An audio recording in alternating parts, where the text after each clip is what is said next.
എല്ലാവർക്കും പുതിയ വീഡിയോയിലേക്ക് സ്വാഗതം. ഇന്ന് നമ്മൾ സോഷ്യോളജിയിലെ 4ാമത്തെ ചാപ്റ്ററിൽ പരീക്ഷയ്ക്ക് വരുന്ന ചോദ്യങ്ങളാണ് പറയാൻ പോകുന്നത്. ഒന്നാമത്തെ ചോദ്യം, വസ്തുവൽക്കരണം അനുയോജ്യമായ ഉദാഹരണങ്ങൾ നൽകി വിശദമാക്കുക. മുമ്പ് വിപണിയിൽ കച്ചവടം ചെയ്യാതിരുന്ന സാധനങ്ങൾ വിൽപ്പന വസ്തുക്കൾ ആകുകയും കമ്പോള സമ്പദ് വ്യവസ്ഥയുടെ ഭാഗമാക്കി തീർക്കുകയും ചെയ്യുന്ന പ്രക്രിയയാണ് വസ്തുവൽക്കരണം എന്ന് പറയുന്നത്. ഉദാഹരണം, കുടിവെള്ളം കുപ്പിയിലാക്കി വിതരണം ചെയ്യുന്നു. അധ്വാനം, തൊഴിൽ, വൈവിധ്യം എന്നിവ വാങ്ങാനും വിൽക്കാനും കഴിയുന്ന വസ്തുക്കളായി മാറി. ഈ ചോദ്യം ഒരു 4 മാർക്കിനാണ് ചോദിക്കുക, അപ്പോൾ എന്തായാലും പഠിക്കേണ്ടതാണ്. അടുത്ത ചോദ്യം, എന്താണ് വെർച്വൽ വിപണി? ഉത്തരം, ആഗോളവൽക്കരണം വഴി പണവും സാധനങ്ങളും ജനങ്ങളും ഒപ്പം സാംസ്കാരിക ഉൽപ്പന്നങ്ങളും ലോകമെമ്പാടും പ്രവഹിക്കുന്നു. ഇതുവഴി പുതിയ കൈമാറ്റ മേഖലകൾ, വിപണി എന്നിവ സൃഷ്ടിക്കുന്നു. ഉദാഹരണം, രാജസ്ഥാനിലെ സാമ്പത്തിക സാംസ്കാരിക സംഗമവേദിയായ പുഷ്കർ മേള. അടുത്ത ചോദ്യം, കമ്പോളവൽക്കരണം എന്നതുകൊണ്ട് അർത്ഥമാക്കുന്നത് എന്താണ്? ചർച്ച ചെയ്യുക.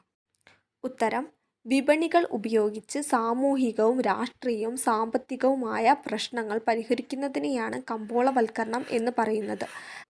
സാമ്പത്തിക നിയന്ത്രണങ്ങൾ കുറയ്ക്കുകയോ ഒഴിവാക്കുകയോ ചെയ്യുക, വ്യവസായങ്ങൾ സ്വകാര്യവൽക്കരിക്കുക, വേതനങ്ങളും വിലകൾക്കും മേലുള്ള ഗവൺമെൻറ്റിൻ്റെ നിയന്ത്രണം നീക്കം ചെയ്യുക എന്നിവയാണ് കമ്പോളവൽക്കരണത്തിൽ ഉൾപ്പെടുന്നത്. സാമ്പത്തിക വളർച്ചയെ ഉത്തേജിപ്പിച്ചു. ഇന്ത്യൻ കമ്പനികളെ വിദേശ കമ്പനികൾക്ക് തുറന്നുകൊടുത്തു. രാജ്യത്തെ വിദേശ നിക്ഷേപങ്ങൾ വർദ്ധിച്ചു എന്നിവയാണ് കമ്പോളവൽക്കരണത്തിന് പോസിറ്റീവ് നയങ്ങൾ. ഹലോ കുട്ടികളെ, നമ്മൾ +2 കുട്ടികൾക്ക് ട്യൂഷൻ ക്ലാസ് ഓൺലൈനിൽ നൽകുന്നുണ്ട്.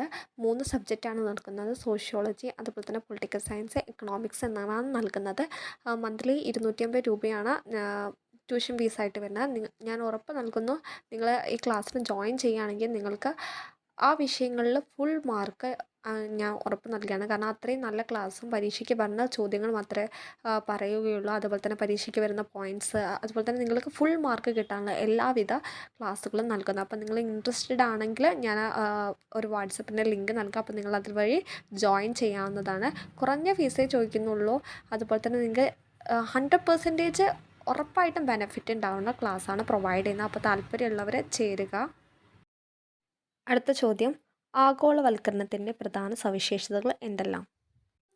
ഉത്തരം, ലോകത്തെ മുഴുവൻ രാജ്യങ്ങളെയും സാമ്പത്തികമായും രാഷ്ട്രീയമായും സാമൂഹികമായും കൂട്ടിയിണക്കപ്പെടാൻ ആഗോളവൽക്കരണം സഹായിച്ചു.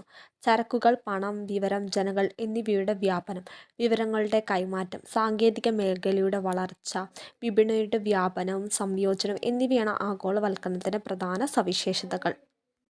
അടുത്ത ചോദ്യം, എന്താണ് പദവി ചിഹ്നം?